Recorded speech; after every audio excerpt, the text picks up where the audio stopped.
pasti kepo banget nanti seperti apa Gunung Pinang. Bisa kita ke sana ya teman-teman ya. Oke, cerita mengenai legenda Gunung Pinang. Sebelumnya saya bakal kenalan dulu dong. Nama saya Dwi Rina Puspitawati, biasa dipanggil Rina Puspita, mewakili Kecamatan Waringin Kurung. Nah, kita akan mulai ceritanya. Legenda Gunung Pinang. Gunung Pinang bermula dari sebuah kisah seorang pemuda yang tinggal di pesisir pantai di daerah Banten. Dia adalah seorang pemuda yang sangat tampan, setampan juri kita, bohong. Jadi, Dampu Awang memiliki cita-cita menjadi seorang pelaut, kayak para nenek moyang kita. Dampu Awang mendengar kabar bahwa ada sebuah kapal yang sangat besar, megah, indah. Dia segera berlari menuju pantai di pesisir Banten. Dengan sangat semangat, dengan ceria, dia datang dan melihat betapa kagumnya itu kapal sangat indah. Wah, kapal itu sangat besar. Aku ingin menaikinya. Ada tidak ya kesempatanku untuk menjadi anak buah kapal di sana? Sang saudagar tua melihat Dampu Awang yang seperti terkagum-kagum menikmati keindahan kapalnya. Kemudian saudagar tua itu mendekati Dampu Awang.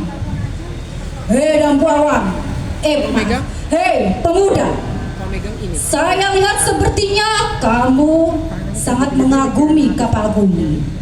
Apakah kamu ada keinginan untuk menjadi anak buah kapal di kapalku ini?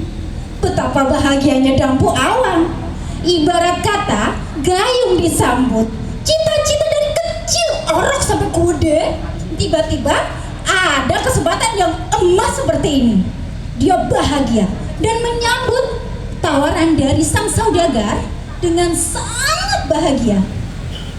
Tentu saja, Tuan, apakah benar saya boleh untuk menjadi anak buah kapal dari Tuan? Tentu saja. Tetapi dengan satu syarat, kau harus meminta izin kepada keluargamu terlebih dahulu. Dampu Awang dengan senyum lebar berlari menuju rumahnya. Mak, aku mau ikut berlayar.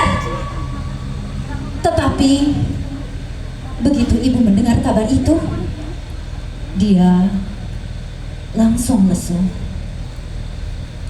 Dampu Awang pun mendekati sang ibu. Mak, aku tadi bermain ke pesisir. Aku melihat kapal yang sangat besar. Sekiranya jika aku ikut untuk berlayar, apakah emak akan mengizinkanku?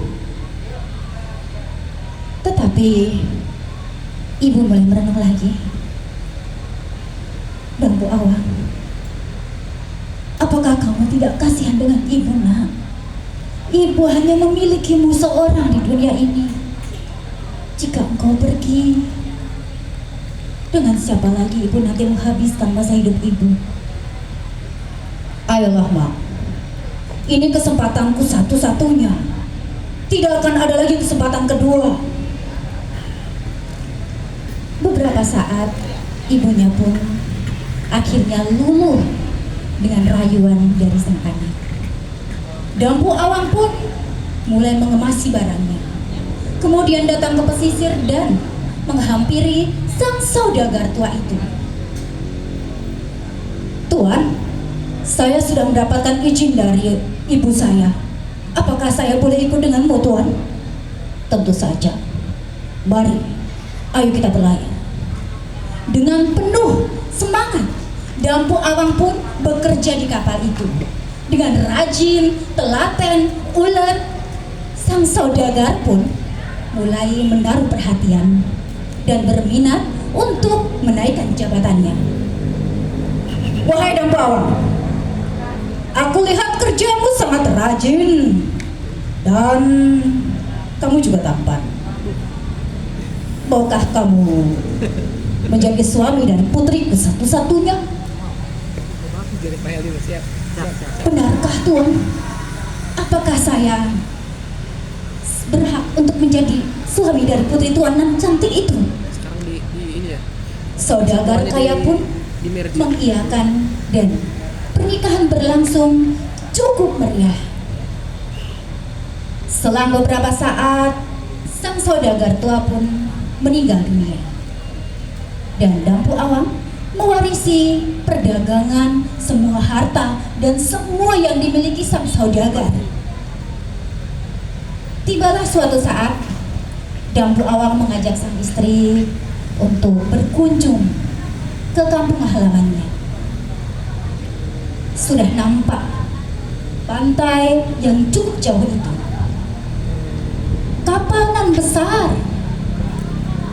Para penduduk sudah mulai heboh, berlarian ke kampung-kampung. Ada kapal besar mau melabuh, ada kapal besar megah, ayo kita melihatnya. Oh, ada kapal besar, apakah itu? Putraku, aku akan ke sana. Dengan tergopoh-gopoh, si ibu itu, sang ibu dari Dampu Awang, segera menuju pesisir.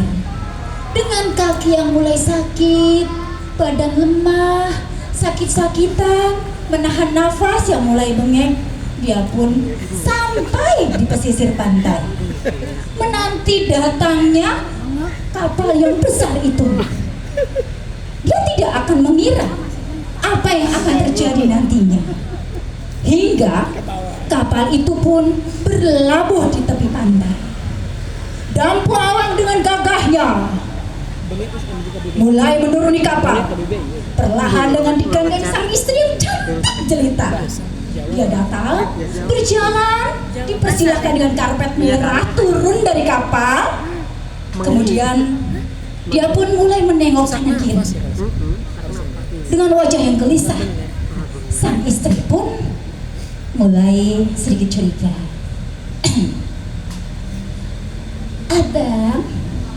Abang kenapa? Sepertinya abang galau. Oh, tidak ada apa-apa sayangku. Ayolah kita nikmati pemandangan di sini. Baiklah abang, jika ada apa-apa tolong ceritakan padaku. Iya sayangku.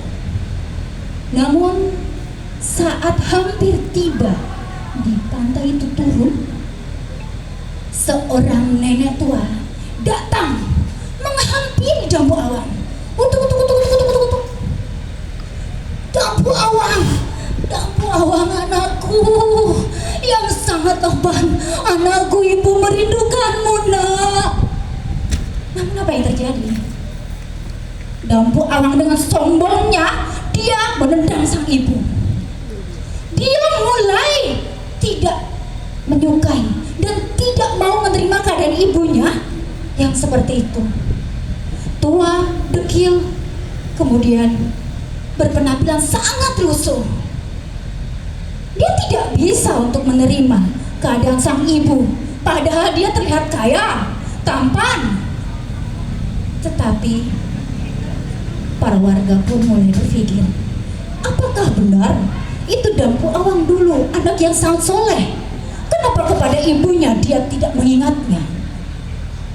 Dengan secara tergesa-gesa, Dampu Awang pun pergi meninggalkan pesisir pantai itu dan mulai berlayar.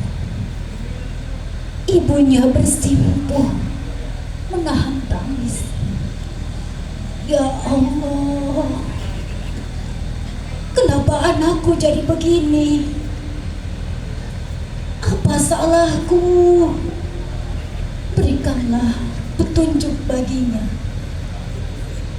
Berikanlah jalan yang terbaik untuknya, karena murkamu atas keinginanku. Dan tidak lama lagi badai datang.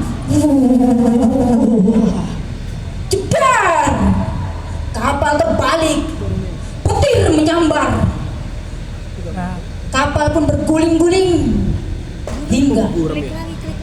terbalik. Tidak ada satu orang pun yang selamat dari kapal itu.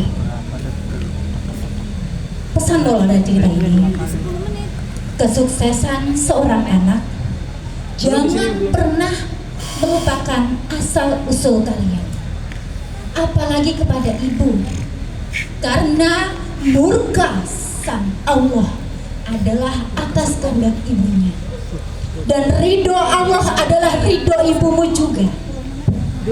Dan buat adik-adik semuanya yang ada di sini dan ibu-ibu, bisa kita nanti ingatkan kepada anak kita, sesukses apapun itu jangan lupa untuk mengingatkannya. Terima kasih. Itu penampilan dari saya. Sampai jumpa lagi dan wassalamualaikum warahmatullahi wabarakatuh. Waalaikumsalam.